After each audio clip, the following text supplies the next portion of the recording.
Gold, trusted gold buyers. మీరు తాకట్టు పెట్టిన బంగారాన్ని విడిపించి ఈ రోజు ఉన్న మార్కెట్ ధరకు కొనబడను. వెల్కమ్ టు న్యూస్ అండ్ నిజాలు. This is Lumbini. US and Iran war crisis ఇంకా కొనసాగుతూనే ఉంది. యుద్ధ వాతావరణం ఉంది. అండ్ దీనికి తోడు ఇప్పుడు Saudi Arabia, Turkey and Pakistan ఈ మూడు నేషన్స్ కూడా కలిపి ఒక ప్యాక్ట్ అంటే ఒక అగ్రిమెంట్ సైన్ చేసుకున్నాయి. అంటే ఏ ఒక్క దేశం మీద, మా ముగ్గురులో ఏ ఒక్క దేశం మీద కూడా అటాక్ జరిగితే మా ముగ్గురు మీద జరిగినట్టుగా మేము పరిగణిస్తాము అని చెప్పేసి. సో ఇలాంటిదే మనకు నేటో అని కూడా ఒకటి ఉందన్నమాట. దాంట్లో 32 నేషన్స్ ఉన్నాయి. యాక్చువల్లీ దీంట్లో ఉన్న టర్కీ కూడా దాంట్లో ఒక మెంబర్ అనమాట. సో దీని ఇంప్లికేషన్స్ ఏముంటాయి అండ్ మోస్ట్ ఇంపార్టెంట్ గా ఇప్పుడు వీళ్ళు పేపర్ మీద సైన్ చేసిన ప్యాక్ట్ వల్ల వాళ్ళకి నిజంగానే సెక్యూరిటీ వస్తుందా అండ్ సౌదీ అరేబియా యుఎస్ మీద నమ్మకం కోల్పోయి ఈ ప్యాక్ట్ ని సైన్ చేస్తుందా, వీటి గురించి క్లియర్ గా డిస్కస్ చేద్దాం. ఈ రోజు మనతో జాయిన్ అవబోతున్నారు senior journalist and also geopolitical analyst Suresh Kochari sir మనతో పాటున్నారు. Let's talk to him. Hello sir, నమస్తే. సో డిఫరెంట్ ఇండికేషన్స్ ఇస్తున్నట్టుగా కనిపిస్తుంది ఈ ప్యాక్ట్ అండ్ మోస్ట్ ఇంపార్టెంట్ గా ఇరాన్ వచ్చేసి ఫైరింగ్ అనేది ఇవన్నీ కూడా కంటిన్యూ అవుతున్నాయి. అండ్ అలాగే ఈ మూడు నేషన్స్ ఏవైతే ప్యాక్ సైన్ చేశాయో, సో ఇరాన్ అనేది స్పెసిఫిక్ గా మెన్షన్ చేయకపోయినా నిజంగానే టార్గెట్ చేసింది వీళ్ళు ఇరానేనా, అండ్ సౌదీ అరేబియా కూడా యుఎస్ మీద నమ్మకం కోల్పోయి ప్యాక్ సైన్ చేయాల్సి వచ్చింది అనేది మేజర్ గా వినిపిస్తుంది sir. Actually Saudi Arabia and పాకిస్తాన్కి ఒక పాత ఒప్పందం ఉండే, అది మొన్న రెన్యూ చేశారు. ఆ ఒప్పందంలో కూడా నేటో ఆర్టికల్ 5లో ఒక నేటో ప్యాక్ట్లో ఒకటి ఉంది, an attack on one NATO nation is attack on everybody. Right. కానీ భారతదేశం పాకిస్తాన్ మీద దాడి చేసినప్పుడు సౌదీ అరేబియా రాలేదు, వాళ్ళ రెస్క్యూ టర్కీ వచ్చింది. అఫ్ కోర్స్ ఇండైరెక్ట్గా వాళ్ళు డ్రోన్స్ పంపించారు, వాళ్ళ పర్సనల్లీ పంపించారు, కానీ అప్పుడు టర్కీకి పాకిస్తాన్కి ఏ ఒప్పందం లేదు. సో ఇది ఒక సౌదీ అరేబియా చేస్తున్న అగ్రిమెంట్. ఇది పాకిస్తాన్కి దీంట్లో ఇంట్రెస్ట్ ఎక్కువ ఏం లేదు, డబ్బులు వస్తుంది అంతే. మూడవది టర్కీ, వాళ్ళొక major military power, NATO military power. In fact second largest నేటోలో మిలిటరీ పవర్ యుఎస్ తర్వాత ఈజ్ టర్కీ. 4 లక్షల మంది సైనికులు ఉన్నారు. Huge military infrastructure, manufacturing infrastructure and drone manufacturing. So Turkey interest ఉంది. పాకిస్తాన్ ఏమో డబ్బులు లేవు, కానీ వాళ్ళు ఏదైనా అమ్మడానికి రెడీగా ఉన్నారు. న్యూక్లియర్ అయితే అమ్మలేరు, ఎందుకంటే న్యూక్లియర్ కీ యుఎస్ దగ్గర ఉంది. వాళ్ళు ఇవ్వరు పాకిస్తాన్కి, వాళ్ళు లాక్ చేసి పెట్టేసి వాళ్ళ దగ్గర పెట్టుకున్నారు. ఈ ఒప్పందం ఎందుకు చేశారు? మనం ఇవాళ పొద్దున కొన్ని రిపోర్ట్స్ చూసాం. ఇరాన్ వార్నింగ్ ఇస్తున్నారు సౌదీ అరేబియాకి, మీకు ఎవరైనా, మీరు ఎవరితోనా సంతకం పెట్టుకోండి, మిమ్మల్ని ఎవరు కాపాడడానికి రారు, మీరు అమెరికా దగ్గర నుంచి నేర్చుకున్నారు. ఈ అన్ని గల్ఫ్ స్టేట్స్లో అమెరికన్ బేసెస్ ఉన్నాయి, ఎయిర్ ఫోర్స్ బేస్ ఉన్నాయి, అండ్ బహ్రెయిన్లో వాళ్ళ నేవల్ బేస్ ఉంది. కానీ ఏ దేశం మీద దాడి చేసినా కానీ అమెరికా మళ్ళీ అక్కడి నుంచి ఇరాన్ మీద దాడి చేయలేదు. So they didn't protect. Saudi Arabia మీద మిసైల్ పడుతున్నప్పుడు సౌదీ వాళ్ళ సిస్టమ్స్ యూజ్ చేసుకున్నారు. యుఏఈ మీద దాడి జరిగినప్పుడు వాళ్ళు ఇజ్రాయెల్ ఐరన్ డోమ్ సిస్టమ్ తెచ్చుకొని ఇజ్రాయలీస్ని వాడుకున్నారు. అక్కడ ఇజ్రాయలీ ఆర్మీ వాళ్ళు వచ్చి కూర్చున్నారు యుఏఈలో. సో యుఎస్ ఎవరిని కాపాడలేదు. ఇది యుఎస్కున్న ఒక పర్పెచువల్ ప్రాబ్లం. వాళ్ళు నేటోతోనే ఇదే ప్రాబ్లం అంటున్నారు, మేము మిమ్మల్ని ఇన్ని సంవత్సరాలు కాపాడుకుంటూ వచ్చాం, మా డబ్బులు ఖర్చు అవుతుంది, మీరు చాలా తక్కువ ఖర్చు పెడుతున్నారు, 1% ఆఫ్ జీడిపి, 2% ఖర్చు పెడుతున్నారు, 5% చేయకుంటే మేము అసలు అటు పక్కనకే రాము, we won't come anywhere near NATO అని చెప్పారు. నేటోతో చాలా పెద్ద గొడవ నడుస్తుంది ట్రంప్కి. ఫ్రాన్స్ కానీ జర్మనీ కానీ వీళ్ళ యూకేతో కూడా మీరేం ఖర్చు పెట్టి మీరేం చేయట్లేదు, మీరు హెల్ప్ అడిగితే హెల్ప్ ఇవ్వట్లేదు, NATO is a useless organisation, అది ఇది అని చెప్పి ఆయన చాలా మటుకు తిట్టారు. ఇప్పుడు వెస్ట్ ఏషియాలో ఒక షిఫ్ట్ జరుగుతుంది. అంటే మీరు ఆలోచించండి, ఇదే పాకిస్తాన్ ఇరాన్తోని నెగోషియేట్ చేస్తున్నారు. ఇదే పాకిస్తాన్ ఇరాన్తో ఒక బార్డర్ ఉంది. ఇదే టర్కీకి సౌదీతో బార్డర్ ఉంది, ఇరాన్తో బార్డర్ ఉంది. ఇప్పుడు చెప్పండి ఏం జరుగుతుంది రేపు? సపోజ్ జరిగింది కూడా, ఇరాన్ రేపు మళ్ళీ సౌదీ అరేబియా మీద దాడి చేస్తారు, లేకుంటే హూతీలు, అన్సరుల్లా హూతీస్ యమన్ నుంచి సౌదీస్ మీద దాడి చేస్తూనే ఉన్నారు కంటిన్యూస్గా. ఇప్పుడు ఈ స్థితిలో రేపు ఒక బాంబింగ్ జరుగుతూనే ఉంది. ఇప్పుడు కూడా మనం మాట్లాడదు, పాకిస్తాన్ వెళ్ళి బాంబ్ చేస్తారా వాళ్ళ మీద? చేయరు. టర్కీ చేస్తారా? చేయరు. ఎందుకంటే యుద్ధం ఎక్స్పాండ్ అయిపోతుంది. అప్పుడు ఇరాన్ ఏం చేస్తారు, లేకుంటే హూతీలు ఏం చేస్తారు, టర్కీ మీద బాంబు వేస్తారు. ఇటు ఇరాన్ ఏమో పాకిస్తాన్ మీద బాంబులు వేసేస్తారు. ఎక్కడ ఇది ఆగదు, ఇది యుద్ధం మళ్ళీ ఎక్స్పాండ్. సో వీళ్ళేమంటున్నారు, ఇట్స్ అ డిఫెన్సివ్ పాస్చర్ అంటున్నారు. డిఫెన్సివ్ పాస్చర్ అంటే బేసిక్లీ మీరు చూసిన డిఫెన్స్గా వీళ్ళు మా మీద ఎవరైనా యుద్ధం చేస్తే, మా మీద ఎవరైనా బాంబు కొడితే we will defend our selves. మేము ఒఫెన్సివ్ చేయము, ఓకే వస్తున్న Defense మిసైల్ని అడ్డుకుంటాం. కానీ ఇరాన్ మీద రిటర్న్ మిసైల్ మేము కొట్టాం. ఇరాన్ చాలా క్లియర్, ఎందుకంటే ఇరాన్ ఒక రీజనల్ పవర్గా పైకి వచ్చింది ఈ యుద్ధంలో. వాళ్ళ దగ్గర బేసిక్లీ ఉన్నది missiles and drones. Air force లేదు, ఆర్మీ లేదు, అంటే ఉన్నదనుకోండి రెవల్యూషనరీ గార్డ్స్, అండ్ నేవీ లేదు. కానీ వాళ్ళు ఇంత పెద్ద పవర్ అయిన యుఎస్ని అడ్డుకున్నారు.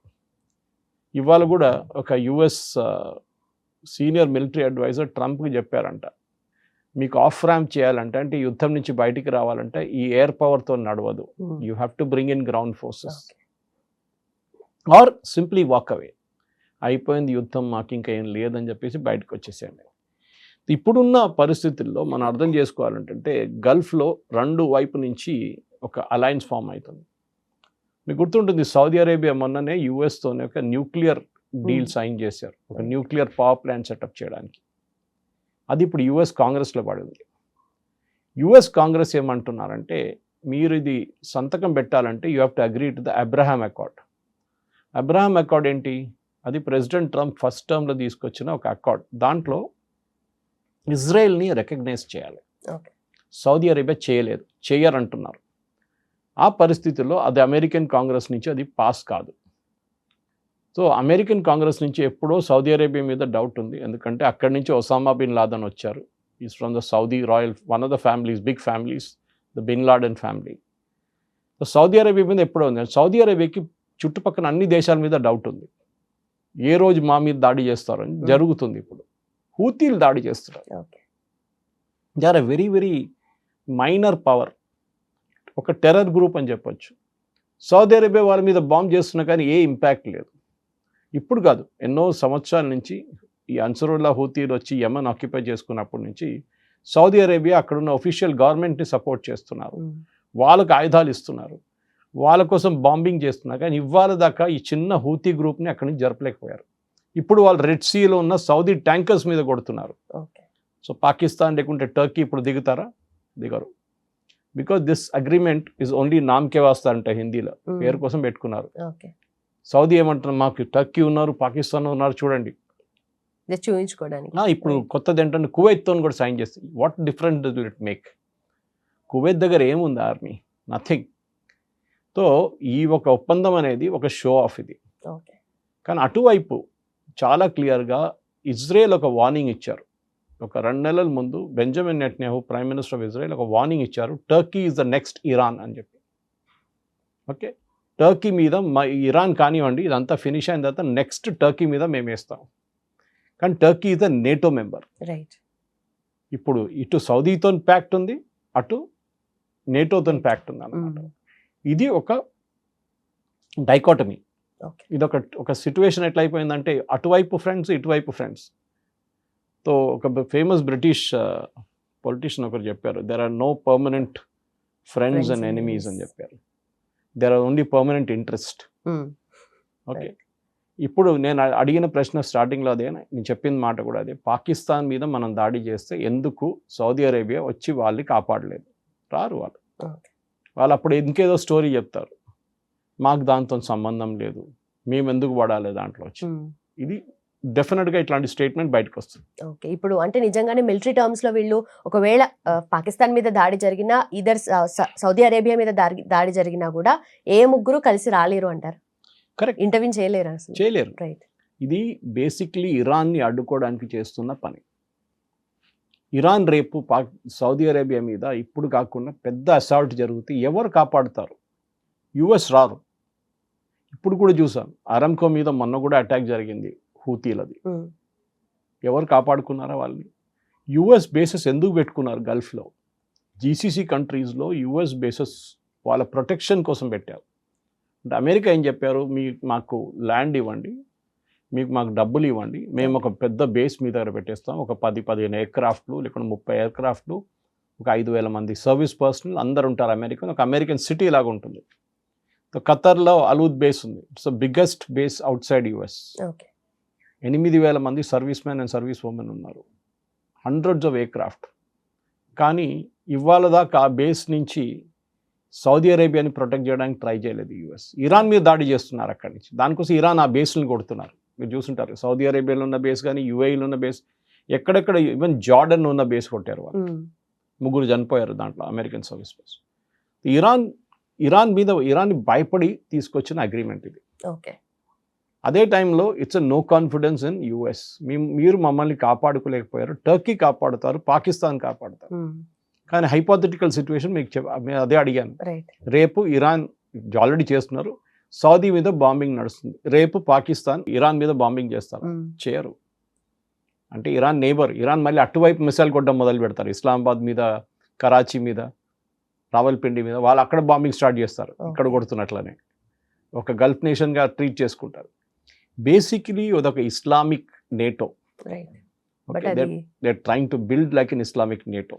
అది ఎగ్జాజరేషన్ అయిపోతేమో కదా సార్. అంటే we have like more than almost 57 countries ఉన్నాయి కదా సార్ ఇస్లామిక్ వరల్డ్ అంటే. అందరూ ఒకరితో ఒకరు మాట్లాడారు. ఇదే సౌదీ అరేబియా టర్కీ ఒక పెద్ద గొడవ జరిగింది. వాళ్ళ ఎంబసీలో ఒక సౌదీ డిసిడెంట్ని సౌదీ సీక్రెట్ ఏజెంట్స్ చంపేశారు ఇస్తాన్బుల్లో. అది పెద్ద అక్విజేషన్ అయింది. దాని తర్వాత అప్పుడు టర్కీ అన్నారు, మా ల్యాండ్లో వచ్చి మీరు మీ ఒక డిసిడెంట్ పొలిటీషియన్ / జర్నలిస్ట్ / యాక్టివిస్ట్ని చంపారు. అప్పుడు we will not have any more relations with you అని చెప్పి అప్పుడు టర్కీ ధమ్కి ఇచ్చారు సౌదీ అరేబియా.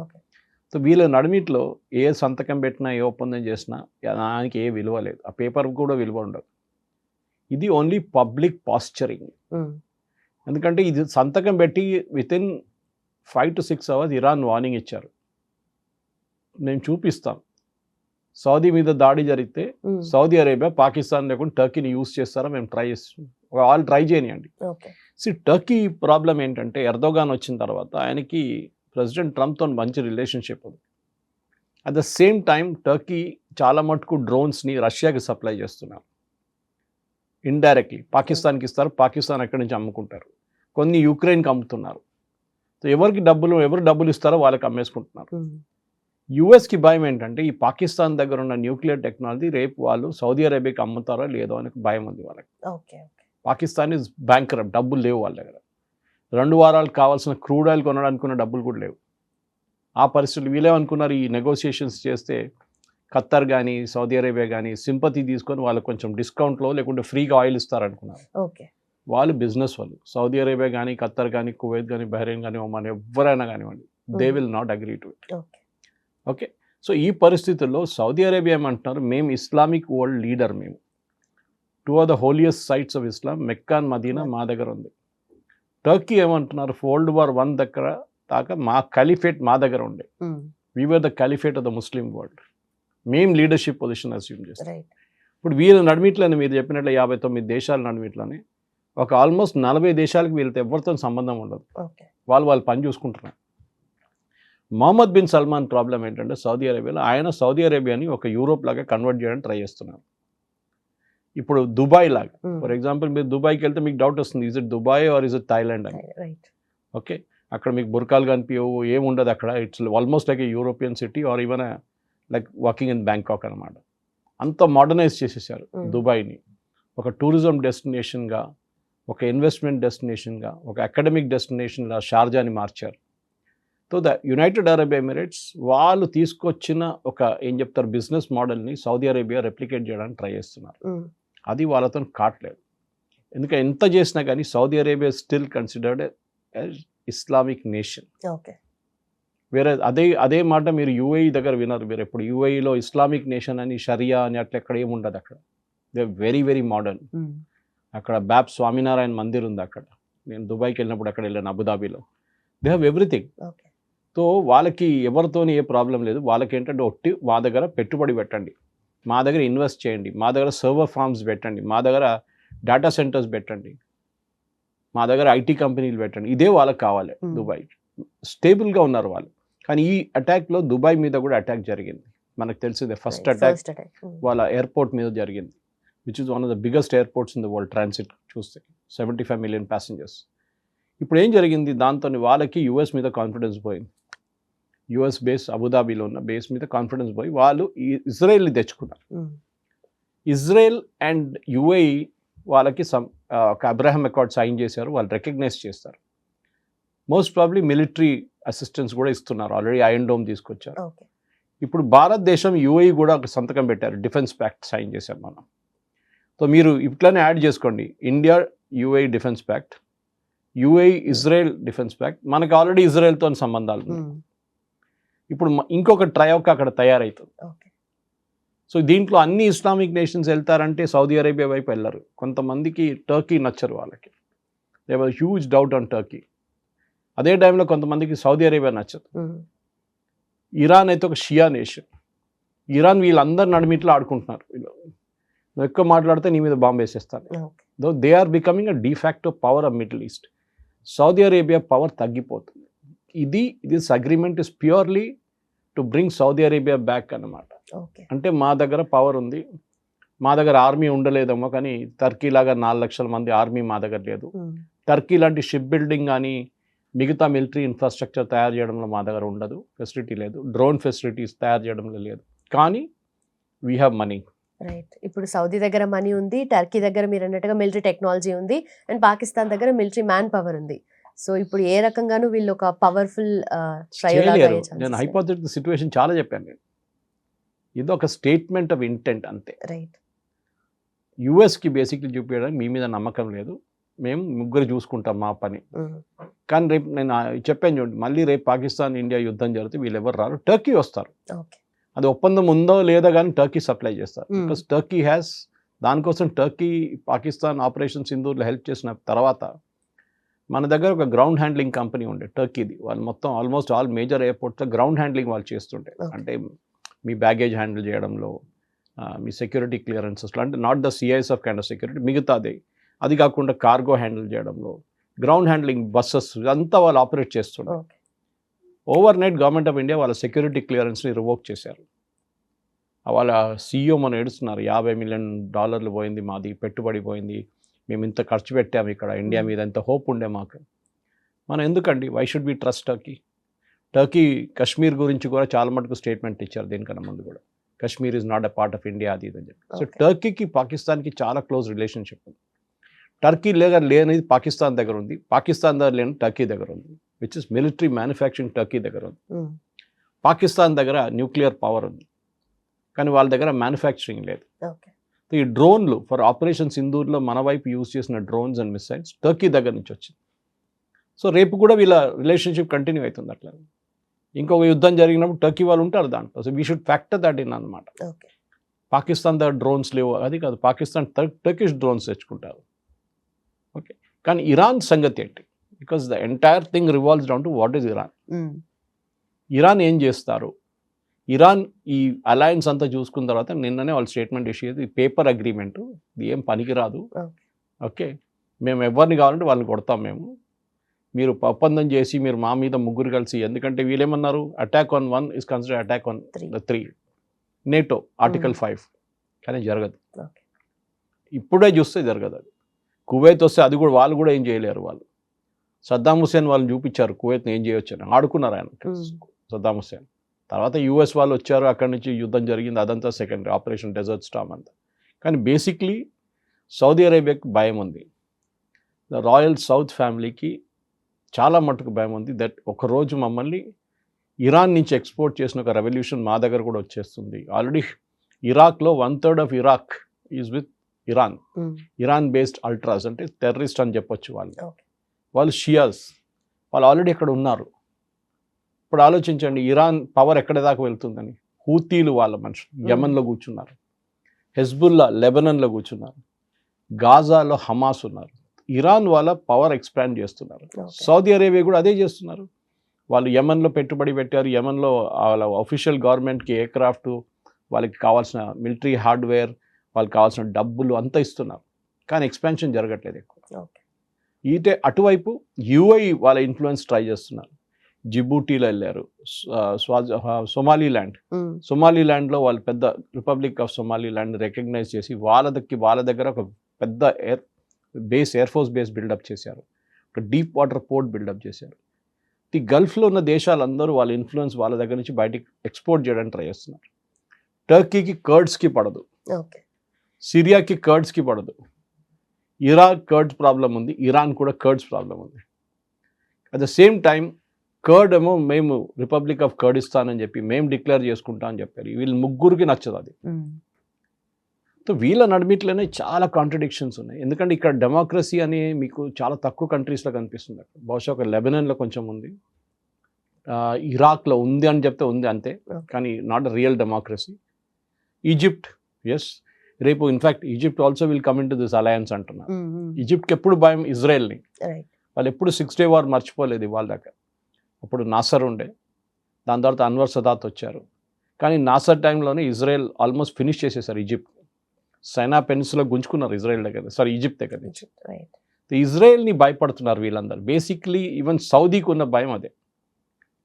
రేపు మేము ఇరాన్ లాగా తయారైతే మమ్మల్ని ఇజ్రాయెల్ డిస్పోజ్ చేసేస్తారు, మా దగ్గర ఏదో గొడవ చేపిస్తారు వాళ్ళు. సో ఈ రాయల్ ఫ్యామిలీస్ ఎక్కడెక్కడ ఉన్నారు, అండ్ గల్ఫ్ మొత్తం రాయల్ ఫ్యామిలీసే, వాళ్ళందరికి భయం ఏంటంటే ఏదో ఒక రోజు మమ్మల్ని ఫినిష్ చేసేస్తారు. నేపాల్లో జరిగినట్లనే అక్కడ మొత్తం రాయల్ ఫ్యామిలీని ఒక రాత్రికి రాత్రి వైపౌట్ చేసేసారు. అది మా దగ్గర కూడా జరగవచ్చు ఒక రోజు. దీనికన్నా ముందు కూడా జరిగింది కాల్పులు, ప్యాలెస్ లోపల కాల్పులు జరిపిన కేసెస్ ఉన్నాయి మిడిల్ ఈస్ట్లో. మిస్టీరియస్ డెత్స్ జరిగిన కేసెస్ ఉన్నాయి. History May repeat it self, చెప్పలేము మనం అనమాట. Okay okay, right sir. And ఇక్కడ యుఎస్ స్టాండ్ ఏమైంటుంది? ఇంకా ట్రంప్ దీని గురించి మాట్లాడలేదు, అండ్ ఆల్సో మీది మీరు చూసుకోండి అన్నట్టుగా అలాంటి స్టేట్మెంట్స్ కూడా ఏం వినిపించట్లేదు అసలు. ట్రంప్కి ప్రాబ్లం ఏంటంటే ఆయనకి ఆయన ప్రాబ్లమ్స్ ఉన్నాయి అన్నమాట. ఆయనకి ఆయన ప్రాబ్లమ్స్ సార్ట్అవుట్ చేయడానికి టైం లేదు. నేటోతోనున్న గొడవ, స్ట్రైట్ ఆఫ్ హార్మోస్, వాళ్ళ దగ్గర మ్యూనిషన్స్ చాలా మటుకు తగ్గిపోయింది, అక్కడ ఉన్న ఆయిల్ ప్రైసెస్. సో ట్రంప్కి political problems, economic problems, plus ఈ గల్ఫ్లో ఉన్న ఇష్యూస్ అన్నీ వచ్చి తల మీద పడ్డది. So he looking for a way out. రేపు ఇది కూడా జరగచ్చు. వీరందరిని పిలిచి ట్రంప్ అంటారు, నాకు తెలియదు, ఇప్పుడు వీళ్ళు ముగ్గురు సంతకం పెట్టుకున్నారు కదా, మీరు ఇక్కడ ముగ్గురు పెట్టుకున్నారు కదా, మీకు నేను ఇక్కడి నుంచి వెళ్ళిపోతున్నా, మీరు చూసుకోండి, నాకు తెలియదు.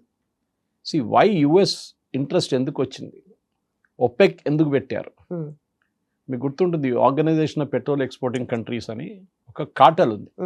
వీళ్ళు డిసైడ్ చేస్తుండే ముందు, ఇప్పుడు జరగట్టు ఎక్కువ ఇన్ఫ్లుయెన్స్ లేదు ఇప్పుడు, ఎందుకంటే US is now the number 1 producer of oil. ఆ టైంలో యూఎస్ 15th పొజిషన్లో కూడా లేకుండే. తర్వాత వాళ్ళు షేల్ ఆయిల్ డిగ్రీజింగ్ మొదలు పెట్టినప్పుడు then their oil capacity started increasing. ఇప్పుడు వాళ్ళు నంబర్ 1. ఇన్ఫాక్ట్ ఎస్టర్డే ఒక ఆర్టికల్ వచ్చింది, మనం గల్ఫ్ నుంచి కొనే గ్యాస్, అది లిక్విఫైడ్ పెట్రోలియం గ్యాస్ ఉండొచ్చు, లిక్విడ్ న్యాచురల్ గ్యాస్ ఉండొచ్చు, they were number 1 Gulf, especially Qatar లాంటిది. Now US is number 1 supplier to India. Distance ఎక్కువ ఉంటుంది మనకి తీసుకురావడానికి, కానీ స్టెబిలిటీ ఉంటుంది, మీకు టెన్షన్ లేదు. రేపు మళ్ళీ స్ట్రైట్ ఆఫ్ హార్మోస్ బంద్ అయిందో, మళ్ళీ ఓపెన్ అయిందో, మళ్ళీ బంద్ అయిందో, మళ్ళీ ఓపెన్, ఆ టెన్షన్ లేదు. వీఆర్ లుకింగ్ ఫర్ ఈవెన్ ఒమాన్లో కూడా same thing. Oman has more gas, వాళ్ళ దగ్గర ఆయిల్ తక్కువ. ఇప్పుడు ఒమాన్ స్ట్రైట్ ఆఫ్ హార్మోస్లో లేదు కదా, ఒమాన్ ఒకవైపు ఉంది, కానీ అటువైపు మన వైపు ఉన్న దాంట్లో అక్కడి నుంచి ఓపెన్ ఉంది. మనం తీసుకెళ్ళి డైరెక్ట్ మనం ముంబైకో లేకుంటే అహ్మదాబాద్ తీసుకెళ్ళిపోవచ్చు. జామ్నగర్ రిఫైనరీ కానీ ఈవెన్ మ్యాంగ్లూర్ వైపు తీసుకెళ్తే మ్యాంగ్లూర్ రిఫైనరీ ఉంది. సో మన ఇంట్రెస్ట్ చూసుకుంటున్నాం. ఇప్పుడు గల్ఫ్లో కూడా మనకు కూడా ఒక స్టేక్ ఉంది. దానికోసం యూఏఈ మన దగ్గర, యూఏఈ మీకు గుర్తుంటుంది, Zayed came all the way to India for just 3 hours. అందరూ అడిగారు, ఆయన ఏదో ఎక్కడి నుంచి వస్తూ ఆగలేదు. ఆయన ఎందుకు వచ్చారు 3 hours? అంత అర్జెంటు ఏమొచ్చింది? ఆయనకు ప్రాబ్లం ఉండే అక్కడ. He also had a security issue. ఆయనకు అష్యూరెన్స్ ఉండాలి, రేపు ఏమైనా జరిగితే మమ్మల్ని కాపాడుకోండి, ఎందుకంటే మేము 7 ఎమిరేట్స్లో ఉన్నాం. ఓకే, అక్కడ each one has his own prince, కానీ ఓవరాల్ ఒక గవర్నింగ్ కౌన్సిల్ ఉంది వాళ్ళకి. సో దానికోసం తర్వాత మోదీ గారు వెళ్ళినప్పుడు, మోదీ గారు కూడా 3 hours వెళ్ళారు అక్కడ. మన 2 months ago ఒప్పందం చేశారు, సెక్యూరిటీ ప్యాక్ చేశారు. అది ఇజ్రాయెల్తో ఒక ప్యాక్ట్, అటువైపు యూఏఈతో. మీరు ఆలోచించండి, ఒక ఇస్లామిక్ నేషన్ ఇజ్రాయెల్ని రికగ్నైజ్ చేయడం అంటే ఎంత పెద్ద ప్రాబ్లం ఉండొచ్చు ఆ దేశానికి, కానీ యూఏఈ దానికి ఈజీగా అడ్డుకున్నారు, నో ప్రాబ్లం. వాళ్ళు అన్నారు, మా సెక్యూరిటీ మేము చూసుకోవాలి. అది చూడండి, ఇంగ్లీష్లో అంటారు, even you can do a deal with the devil అంటారు, అట్లా అన్నమాట. అది మన దగ్గర మన ఆర్మ్స్ కొనుక్కుంటారు ఇప్పుడు చెప్తున్నారు, మన దగ్గర ఉన్న మిసైల్స్ కానీ డ్రోన్స్ కానీ. ఎందుకంటే ఖర్చు చాలా ఎక్కువ, యూఎస్ దగ్గర నుంచి కొంటే ఖర్చులు ఎక్కువ, చైనా దగ్గర నుంచి కొంటే రిలయబిలిటీ తక్కువ. రేపు చైనా ఇస్తారో లేదో తెలియదు. రష్యా దగ్గర ఇప్పుడు వెళ్ళలేము, వాళ్ళ మిలిటరీ ఇన్ఫ్రాస్ట్రక్చర్ మొత్తం కంప్లీట్గా అండర్ ప్రెషర్. ఒక రిలయబుల్ సోర్స్గా ఇండియా నుంచి తీసుకోవచ్చు. ఇప్పుడు ఇజ్రాయెల్ ఏమంటారు, మా మిసైల్ ఫ్యాక్టరీస్ ఇండియాలో ఉన్నాయి, డ్రోన్ ఫ్యాక్టరీస్ ఇండియాలో ఉన్నాయి, మాది 3-4 కంపెనీలు మా దగ్గర ఇండియాలో ఇప్పుడు తయారు చేస్తున్నారు, మీరు వాళ్ళ దగ్గర నుంచి కొనుక్కోండి, okay and you will get it at 1/4 of the cost which US is giving. ఒక పేట్రియట్ మిసైల్ యుఎస్ నుంచి ఒక డ్రోన్ని కొట్టడానికి $1 మిలియన్ కాస్ట్. వాళ్ళు పంపిస్తున్న డ్రోన్ $20,000 నుంచి $30,000. ఆలోచించండి, అక్కడే పోయింది ఎకనామిక్ ఆఫ్ స్కేల్. సో ఇప్పుడు ఇజ్రాయెల్ దగ్గర నుంచి చాలా మటుకు యుఏఈ వాళ్ళ టెక్నాలజీ, ఎందుకంటే యుఏఈ కావాల్సింది ఏంటంటే హెల్త్ కేర్ టెక్నాలజీ కావాలి, వాళ్ళకి మిలిటరీ టెక్నాలజీ కావాలి. అది వాళ్ళ దగ్గర పెట్టుబడి పెట్టి కంపెనీలు పెడితే కూడా they are more than happy. Right. Israeli companies పిలిపించుకుంటున్నారు వాళ్ళు. And Israel has the largest number of active startups in the world అన్నమాట. అది స్పెషలీ హెల్త్ కేర్, అగ్రికల్చర్ అక్కడ కూడా యూఏఈ చూస్తున్నారు. Something very similar desert like situation ఉంది ఇజ్రాయెల్లో కూడా, కానీ వాళ్ళు ఎట్లా కన్వర్ట్ చేసుకున్నారు దాన్ని. మన చాలా మటుకు మోస్ట్ ప్రొడక్టివ్ అగ్రికల్చర్ నేషన్స్ లోకంలో ఎక్కడైనా చూసినా కానీ. చంద్రబాబు నాయుడు గారు కుప్పం తీసుకొచ్చారు వాళ్ళని. ఆయన యునైటెడ్ ఆంధ్రప్రదేశ్ ఉన్నప్పుడు టైంలో, ఉమ్మడి ఆంధ్రప్రదేశ్ ఉన్నప్పుడు ఆయన కుప్పంలో తీసుకొచ్చారు వాళ్ళు, ఇజ్రాయలీ వాళ్ళని. సో ఇజ్రాయెల్ నుంచి టెక్నాలజీ తెప్పించుకోవాలని చెప్పి యూఏఈ ట్రై చేస్తున్నారు. ఇటువైపు సౌదీ చాలా పెద్ద దేశం సైజ్ వైజ్, కానీ వాళ్ళకి సెక్యూరిటీ లేదు, వాళ్ళు భయపడుతున్నారు. Okay, looking over the shoulder అంటారు, ఇప్పుడు ఇంకా నుంచి ఎవడొచ్చి పొడుస్తాడో తెలియదు మాకు అని చెప్పేసి అదొక ప్రాబ్లం ఉంది. ప్లస్ హ్యాండ్లింగ్ మెక్కా అండ్ మదీనా, ఎందుకంటే ఈ అగ్రిమెంట్ కూడా మక్కాలో సైన్ చేశారు నిన్న. It is very indicative. ఎందుకు ఓకే, వాళ్ళు రియాద్లో సైన్ చేస్తే ఇంకో మాట, మెక్కాలో సైన్ చేశారు. సో బట్ సౌదీ అంటున్నారు మేము ఇంకా డీటెయిల్స్ రిలీజ్ చేయలేదు. యాక్చువల్ బెస్ట్ పార్ట్, ఈ అగ్రిమెంట్ డీటెయిల్స్ ఎక్కడ రిలీజ్ చేయలేదు ఇంకా. ఇప్పుడు బయటకు వస్తుంది అంతా ఊహాగానాలు అనమాట. ఇది attack on one is consider attack on, ఆ స్టేట్మెంట్ అగ్రిమెంట్లో ఇప్పుడు దాకా బయటికి రాలేదు. బట్ ఇది జాయింట్ డిఫెన్స్ అగ్రిమెంట్ గానే చెప్తున్నారు అంతే, అండ్ డిఫెన్సివ్ అగ్రిమెంట్, ఒఫెన్సివ్ కాదంట. So this is a kind of ఒక ఇన్సూరెన్స్ తీసుకున్నారు అంతే. రేపు ఆ ఇన్సూరెన్స్ క్లెయిమ్ సెటిల్ చేస్తారో లేదో మనకు తెలియదు. This is what is going to happen అన్నమాట. Okay right sir. And also talking about Trump again, so mid term elections వస్తున్నాయి కాబట్టి ఆ ప్రెషర్లో ఎక్కువగా ఉన్నాడు కాబట్టి అగైన్ నవంబర్లోనే. సో ఇవన్నిటికి తోడు వీటి యాడ్ అవుతున్నాయి కదా ట్రంప్కి. సో ఏదో ఒక రకంగా దాని నుండి బయటపడాలని చూస్తున్నారు. Trump is desperate. ఆయన సిచ్యువేషన్ చూడండి, ఒకవైపు ఆయుధాలు మ్యూనిషన్స్ తగ్గిపోయింది, patriot missiles almost down to about 700 అంటున్నారు. ఆ 700 డిస్ట్రిబ్యూట్ చేశారు. 700 యూఎస్ దగ్గర లేదు, అది జార్డన్లో ఉన్న బేస్లో ఒక 200 ఉండొచ్చు, యూకేలో ఉన్న బేస్లో ఉండొచ్చు, జర్మన్ బేసెస్లో ఉండొచ్చు, సైప్రస్లో ఉన్న బేస్లో ఉండొచ్చు, మళ్ళీ గల్ఫ్లో ఉన్న బేసెస్. సో యూఎస్ దగ్గర ఉన్న మిసైల్ 200 కూడా ఉండవు. రేపు ఒక రోజుకి ఒక 100 మిసైళ్ళు ఇరాన్ కొట్టారనుకోండి, 100 డ్రోన్లు కొట్టారు, ఎట్లా అడ్డుకుంటారు యూఎస్? వాళ్ళ వార్షిప్ వ్యతిరేకంగా వాళ్ళ వార్షిప్ సైడ్లో పంపిస్తారు, వార్షిప్ ఎదురుగా వాళ్ళ ఎయిర్క్రాఫ్ట్ క్యారియర్ మీద కొడతారు, అడ్డుకోవాలి కదా. So they need to use this missiles. ఇప్పుడు వాళ్ళ దగ్గర ప్రొడక్షన్, కానీ ట్రంప్ అంటున్నారో మా దగ్గర చాలా ఉన్నాయి missiles. But at the same time Pete హెస్గెత్ అంటున్నారు, వాళ్ళ వార్ సెక్రటరీ, చాలా క్లియర్గా వాషింగ్టన్ పోస్ట్ వచ్చిన స్టోరీలో కాదు, పెద్ద ఒక ఆర్గ్యుమెంట్ జరిగింది క్యాంప్ డేవిడ్ క్యాబినెట్ మీటింగ్లో. ప్రెసిడెంట్ ట్రంప్కి కోపం వచ్చింది, why was kept in the dark అని అడిగారు. సో చాలా మటుకు ట్రంప్ మీద ఉన్న ప్రెషర్ ఉంది. ఇప్పుడు వాళ్ళ జనరల్స్ అంటున్నారు వే అవుట్, ఆఫ్ ర్యాంప్ ఉన్నది, ఇస్ ఓన్లీ వేస్ మీరు గ్రౌండ్ ఫోర్స్ కమిట్ చేయాలి, కార్గ్ ఐలాండ్ లాంటి ఐలాండ్ పట్టుకోవాలి, కెషమ్ ఐలాండ్ పట్టుకోవాలి, బందర్ అబ్బాస్ ఆక్యుపై చేయాలి. ఇది చేస్తేనే మీరు ఒక ఈ యుద్ధానికి ఒక ఎండ్ తీసుకురావచ్చు. ఈవెన్ తెహరాన్లో రేపు మీరు గ్రౌండ్ ట్రూప్స్ దింపాల్సి వస్తుంది, అప్పుడే మార్పు వస్తుంది. ఎందుకంటే నిన్న రాత్రి నుంచి ఇంకొక స్టోరీ స్టార్ట్ అయింది, దట్ ముస్తఫా ఖమీనీ లేడు, పోయిండు అని చెప్పేసి, ఈ సో సీరియస్లీ ఇల్ అని చెప్పి వాళ్ళే కన్ఫర్మ్ చేస్తున్నారు ఇరానియన్. క్రిటికల్ ఉన్నారు, వెరీ వెరీ క్రిటికల్ స్టేట్ అని. సో మాట్లాడడం అయిపోయిందని కొంతమంది మొదలుపెట్టారు ఇరాన్లో. సో ఆ స్టోరీ ఇంకా వస్తుంది. There it's a major difference. ఒక్కసారి ముస్తఫా ఖమీనీ లేదని తెలిస్తే then Israel will go all out. వాళ్ళు ఫినిష్ చేస్తారు, రెజిమ్ అని లేదు మళ్ళీ, ఎందుకంటే వాళ్ళ దగ్గర లీడర్షిప్ లేదు. దాని తర్వాత ఏదో ఒక అయతోలను పట్టుకొచ్చి కూర్చోబెట్టలేం, మీకు ఒక లైనేజ్ కావాలి వస్తుంది అన్నమాట. ఆ లైనేజ్ లేనప్పుడు ఖమేనీ నుంచి అలీ ఖమేనీ నుంచి ముస్తఫా తర్వాత ఎవరు? ఆయన పిల్లలందరూ చంపేశారు, వాళ్ళు చిన్నపిల్లలు, అంత పెద్దవాళ్ళు కూడా కాదు వాళ్ళు. So next level of leadership unknown ఉంటారు, వాళ్ళు ఎవరో ఉంటారు. అప్పుడు ఆయన తీసుకొచ్చి కూర్చోబెడితే Iran will not be stable. So next 10 రోజుల్లో ఇఫ్ అలీ ఖమేనీ చనిపోయారని న్యూస్ బయటకు వస్తే, ఈవెన్ గాలిబాఫ్ అంటున్నారు వాళ్ళు స్పీకర్, కలవడానికి చాలా కష్టం ఆయన్ని, it's extremely difficult to meet him అంటారు. అంటే ఆయన లేడనమాట, or is so badly injured, ఎవరు ఆయన్ని కలవలేక. ఒక స్టేట్మెంట్ ఇష్యూ చేస్తాడు, ఒక ప్రెస్ నోట్ ఇష్యూ చేస్తే కానీ ఆయన బయటికి ఇవ్వాలదాకా కనిపించలేదు. ఓకే ఓకే అదొక పెద్ద డౌట్ ఉంది. సో ప్రెసిడెంట్ ట్రంప్కి ఇదొక మేకో బ్రేక్ మూమెంట్ వచ్చేస్తుంది. ఈ న్యూస్ కన్ఫర్మ్ అయితే then he might put ground troops or quietly withdraw. Right ఎందుకంటే ఇప్పుడు స్టేట్ ఆఫ్ హార్మూజ్ ఓపెన్ చేశారు, టోల్ కలెక్ట్ చేయడం అంటున్నారు. మళ్ళీ యుఎస్ షిప్స్ వెళ్ళిపోయింది అనుకోండి, మళ్ళీ ఇరాన్ మొదలు పెడతారు వాళ్ళ డ్రామా. ఓకే అప్పుడు మళ్ళీ తిరిగి రావాలన్నా these questions will come up. కానీ ఒకసారి స్టేట్ ఆఫ్ హార్మూజ్ ఓపెన్ చేస్తే ఆయిల్ 70కి వచ్చేస్తుంది. అది అన్ని దేశాలకి ఒక రిలీఫ్గా వచ్చేస్తుంది అనమాట. ఓకే సో చూద్దాం, నెక్స్ట్ ఒక 72 hours will be very crucial for యుద్ధం ఆగుతుందా లేదా. లేదా అనడానికి. Right Siddhant, thank you so much. Thank you very much.